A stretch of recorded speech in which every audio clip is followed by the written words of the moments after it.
On the morning of May 16, 2016, in Wilton, Minnesota, the day began quietly. Lyuba Savenok was at home with her sister Elisa and the children. In the kitchen, there were the usual sounds of morning. Soft conversations, footsteps, the clink of dishes. Everything seemed normal until a knock came at the door. Standing on the threshold was Yevgeniy Savenok. His arrival didn't raise alarm at first, but it did create a moment of tension. He explained that he had come to see the children. For a few minutes, things appeared routine. Short phrases exchanged, a hush hanging in the air. The door shut behind him. After a short time, Elisa stepped outside and called the emergency service. Her voice trembled with worry, but she wasn't able to give many details. When the first responders arrived at the house, they found the front door locked from the inside. After forcing entry, they discovered a woman in distress. She was rushed to the hospital. Despite the medical team's urgent efforts, no one could be saved. On that day, the silence that fell over the Savenok home was never broken again. In the days that followed, investigators began piecing together everything they could about the family's background and the path that brought them to Minnesota. Yevgeniy Savenok was born in 1986 in Russia into a large family with 9 children. His father was raised in strict religious traditions passed down from his grandfather, a man who during Soviet times had secretly served as a priest for his religious activities. The grandfather was arrested and spent several years in detention. Upon his release, the family decided to leave the country. They immigrated to the United States in search of freedom of faith and a more peaceful life. Settling in the small town of Wilton, Minnesota, the Savenok family began anew. The older children enrolled in local schools, and the younger ones quickly adapted to American language and culture. As a teenager, Yevgeniy distinguished himself as a disciplined student and athlete. He was involved in wrestling, competed in tournaments, and often won. After high school, he became an assistant coach and sports instructor. He was regarded as a role model, arriving on time, following the rules, actively participating in the church the family attended every Sunday. Lyuba was born in Estonia in 1993. When she was a child, her family also immigrated to the United States. They settled in the same state just a few miles from Wilton. She grew up in a similar environment, religious, hard-working with an emphasis on family values. Lyuba was a strong student, calm and conflict-averse. After school, she worked at a local company, helped her parents, and attended the same church the Savenoks did. It was there that they met. They were both part of the same faith community, took part in charitable events and gatherings. Their acquaintance grew into a close relationship, and soon they decided to start a family.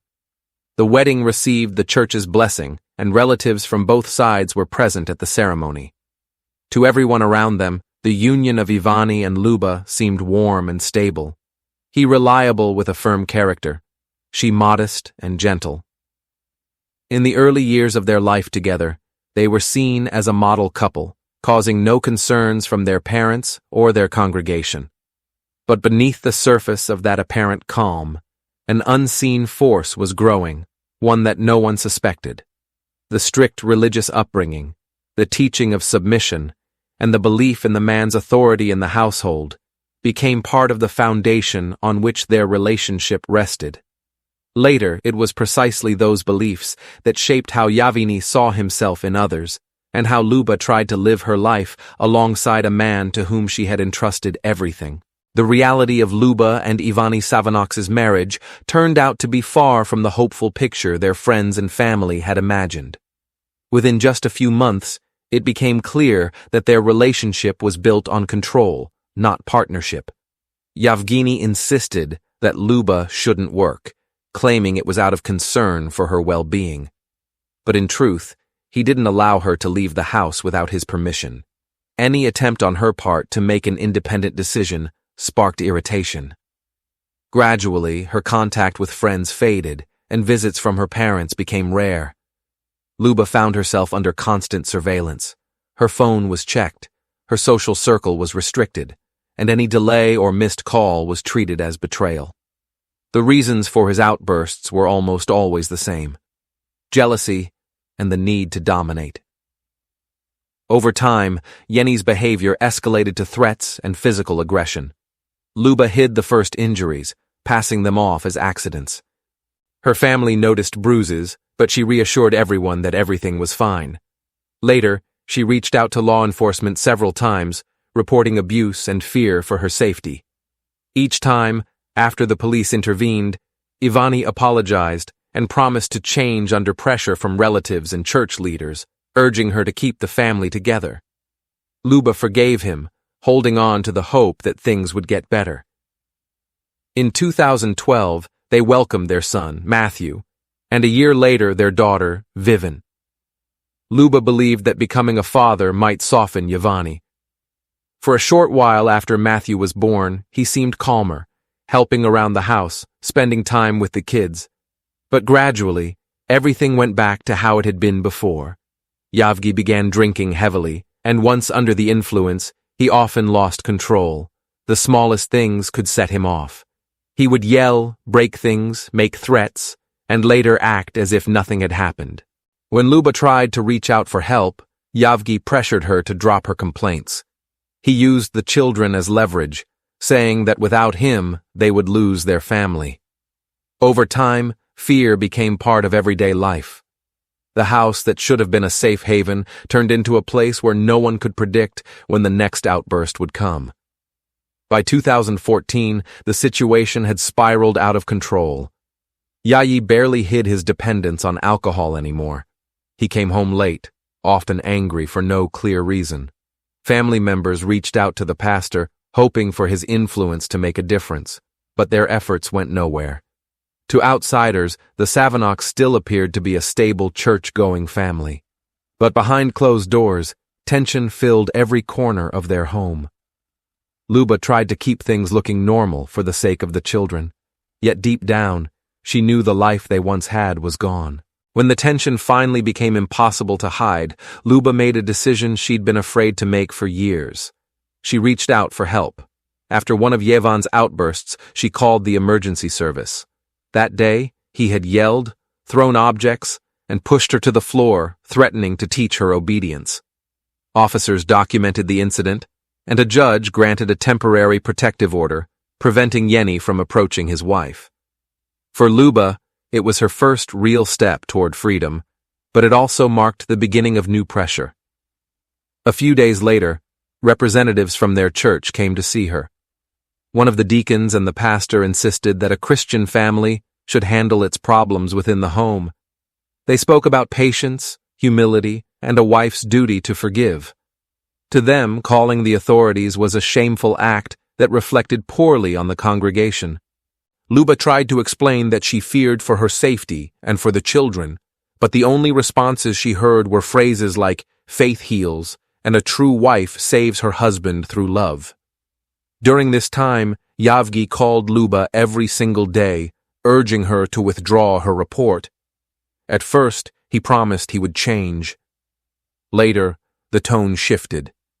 He warned her that if she didn't drop the protective order, things would end badly. Soon, the threats became more specific. He said he would harm her and her family if she didn't stop disgracing his name.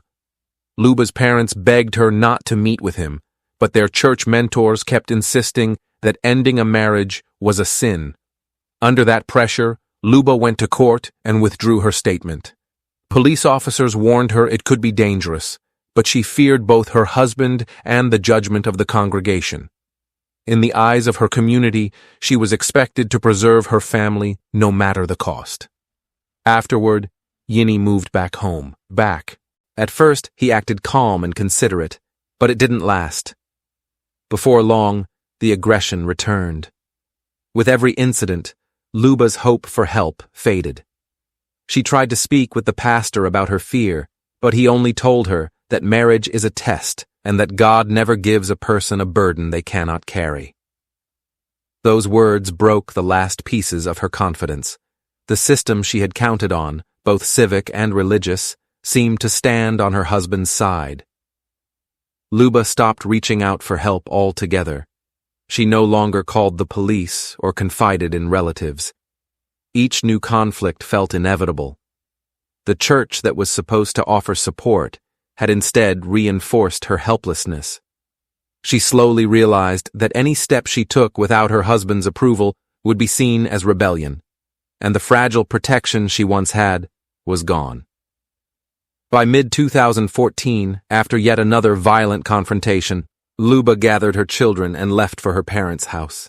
The decision was difficult, but fear had finally given way to exhaustion. With her family's help, she rented a small home in the suburbs and started over. She got a job at a real estate agency. The work required meeting people, and for the first time in years, she could go through the day without scrutiny or blame. Lyuba took the kids to school, spent time with her sister, and began relearning what it meant to live peacefully.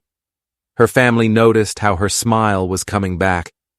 She started making plans for the future and spoke about stability and peace. Ye saw her departure as betrayal. At first he called, sent messages, and showed up at her house.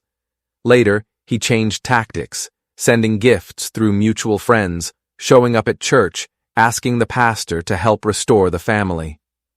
Soon, he launched what looked like a campaign of redemption. He quit drinking, found a job, started attending church services regularly, and told everyone about his supposed spiritual rebirth through the children he maintained contact with.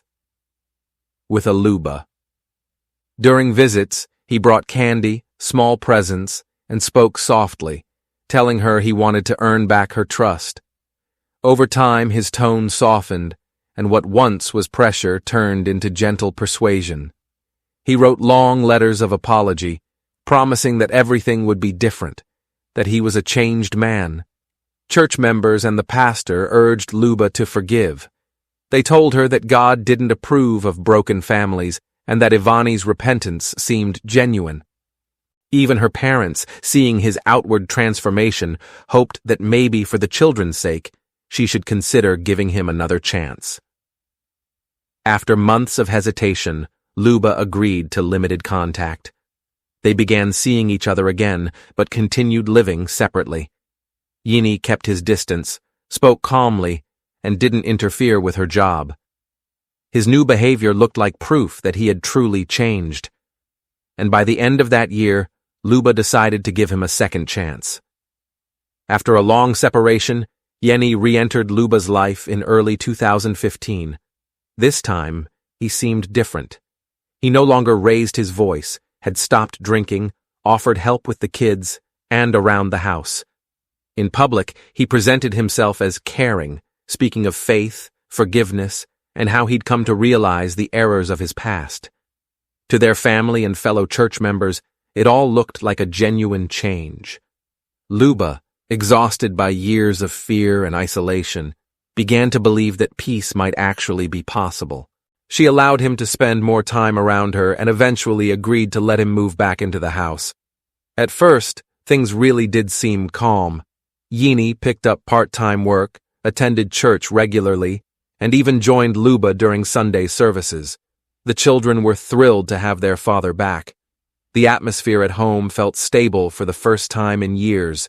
No constant conflict, no threats. Lyuba started to believe they could rebuild as a family. In November 2015, she found out she was pregnant with their third child. For her, it was a sign of a new beginning.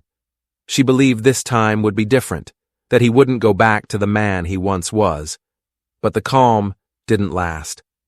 Within just a few months, Yevgeniy's behavior started to shift again. It began with minor complaints. He didn't like how Lyuba spent money, who she spoke to, or how much time she devoted to the kids.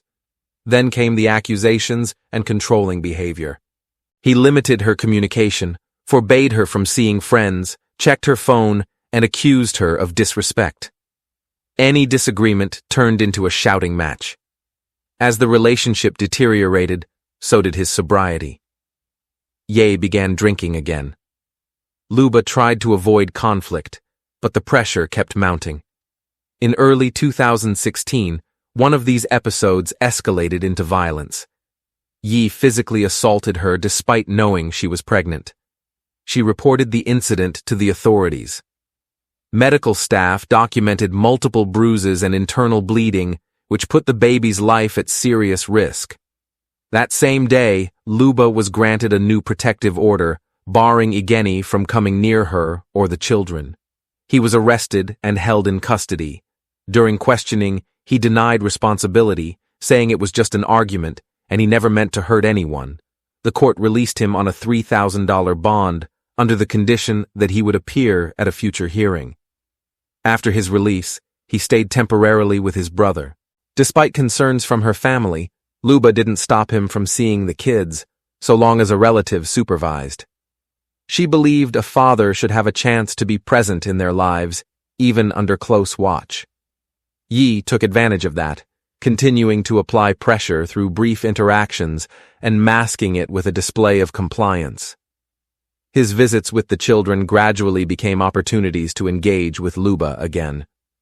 Her family warned her that even limited contact could be dangerous, but she hoped it would prevent another blow-up. The pregnancy was difficult. After the attack, she needed rest, but constant stress was taking its toll. By spring, her health had stabilized somewhat, though emotionally, she was still on edge. Those close to Lyuba understood that the threat hadn't disappeared. It had only gone quiet. Yevgeniy was waiting for a chance to regain control, and the system that released him on bond had, in effect, allowed him to get close to his victim again. The fragile peace didn't last.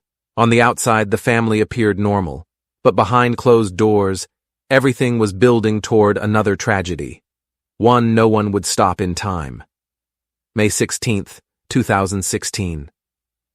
Morning. Lyuba Savenok's home sat on the outskirts of Wilton. Inside, things seemed peaceful. The kids were playing in the living room while Lyuba and her sister Alyssa prepared breakfast in the kitchen. Nothing hinted that the day would end in devastation. Around 9 a.m., a car pulled up to the house. It was Yevgeniy Savenok. He said he came to spend a little time with the kids. Lyuba agreed to let him in. Alyssa immediately sensed something was wrong. Yanni's behavior was tense. His speech was slow, his eyes unfocused, his movements awkward. Witnesses would later say he appeared to be under the influence of alcohol. Despite this, Lyuba tried to remain calm. She asked her sister not to intervene and let the kids play with their father in the yard. A few minutes later, Evie came back inside. And a conversation between him and Lyuba quickly escalated into a heated argument. Voices were raised. Words became sharp. Alyssa, realizing things were getting out of hand, stepped outside and called emergency services. She told the dispatcher her pregnant sister was inside with a man who was acting aggressively. As she waited for police to arrive, she heard shouting from inside the house. Then came the sound of the door locking. Alyssa tried to get back in, but it was no use. Yevgeniy had sealed the entrance. Moments later, the house went silent. Then he emerged, holding the children by the hand, and calmly walked them to his car. Alyssa ran to the neighbors to get help. When officers arrived, the house was still locked. After forcing the door open, they found Lyuba Savenok. She had been the victim of a brutal assault. 12 stab wounds, most of them concentrated in her chest and abdomen. She was in the final month of her pregnancy. An ambulance rushed her to a hospital in Baiji, where doctors attempted an emergency C-section in a desperate effort to save the baby. The newborn lived for only a few minutes. That day marked the tragic end of a story that had quietly unfolded for years. What had looked like reconciliation turned out to be only a pause before an unimaginable tragedy, one that claimed the lives of both a mother and her unborn child. Shortly after the attack, Yevgeniy Savenok was arrested near the scene. He was taken to the Wilton Police Department, then transferred to the Belmy County Jail. Within hours of his arrest, he confessed. Investigators noted that he was calm, didn't try to deny his actions, and described in detail everything he had done. He admitted that the attack was premeditated, that he had been thinking about it for months and couldn't accept that Lyuba was really gone for good. When asked about his motive, Yevgeniy said he felt betrayed and robbed of his family. At no point during questioning or later did he express genuine remorse. The only words of regret he offered were for the kids. Psychological evaluations concluded that Yevgeniy was fully competent at the time of the crime.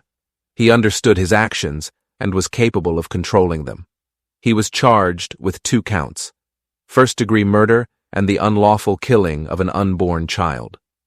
The evidence included his confession, Alisa's eyewitness testimony, expert evaluations, and autopsy results confirming that Lyuba died from 12 stab wounds to her chest and abdomen. The trial began in the fall of 2016. The Minnesota state prosecutor sought life in prison without the possibility of parole. Yevgeniy's defense attorneys argued emotional distress and attempted to downgrade the charges. The trial dragged on for months, delayed by motions from the defense calling for additional psychological evaluations and mental health assessments of the defendant. By early 2017, both sides entered plea negotiations. In February, prosecutors offered a deal. If Yevgeniy Savenok plead guilty to both counts, first-degree murder and the unlawful killing of an unborn child, the life sentence without parole would be replaced with a fixed term of 65 years in state prison. Yevgeniy accepted. On February 2, 2017, the Bellamy County District Court officially found Yevgeniy Savenok guilty on both counts. He was sentenced to 65 years in a high-security Minnesota correctional facility. Under state law, with good behavior and participation in work programs, that sentence could be reduced by nearly half. During the hearing, Savenok stated that he accepted responsibility for his actions, but was not asking for forgiveness. The judge emphasized that the crime had been premeditated, calculated, and carried out with full awareness of the consequences.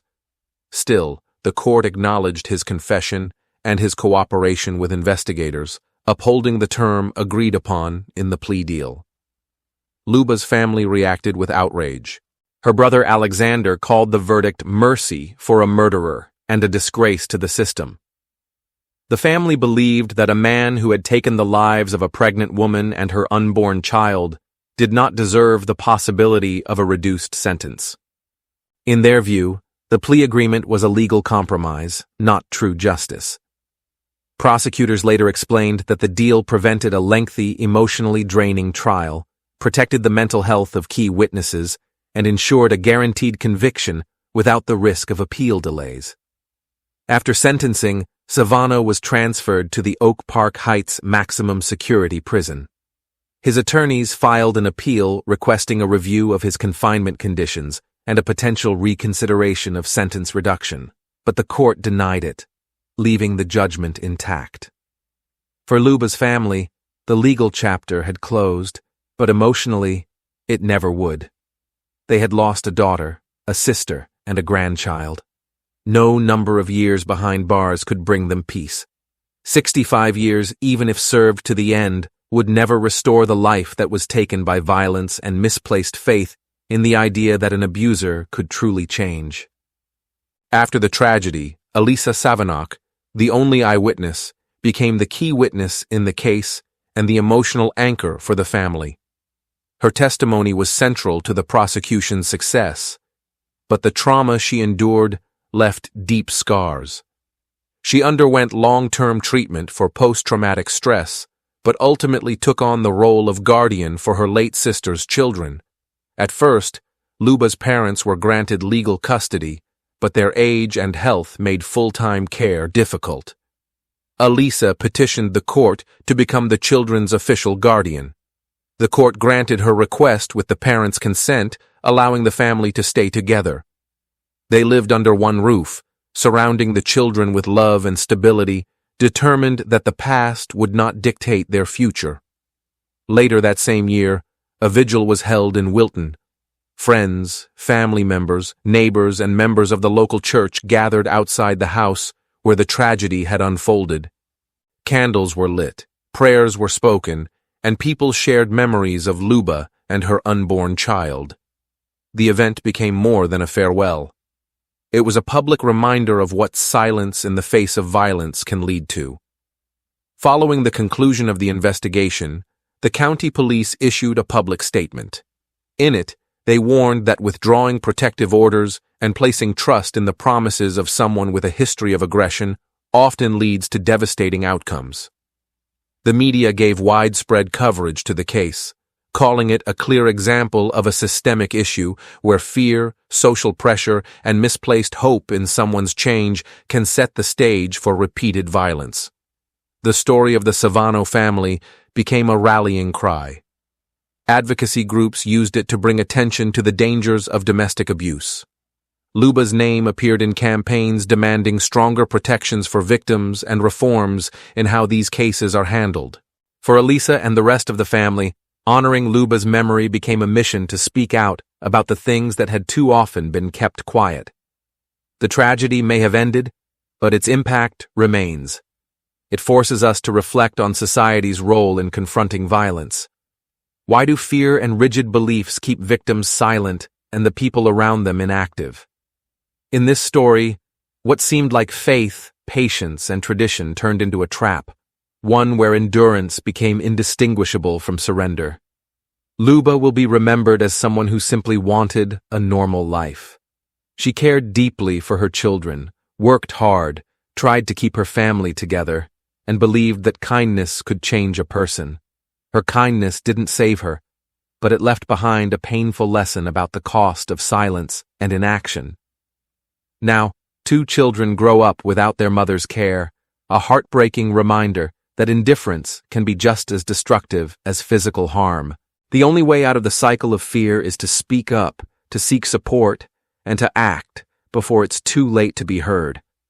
Thanks for watching, guys. If you enjoyed this video, please like and share it. Don't forget to subscribe to the channel and press the bell icon so you can be the first to hear about such real-life stories.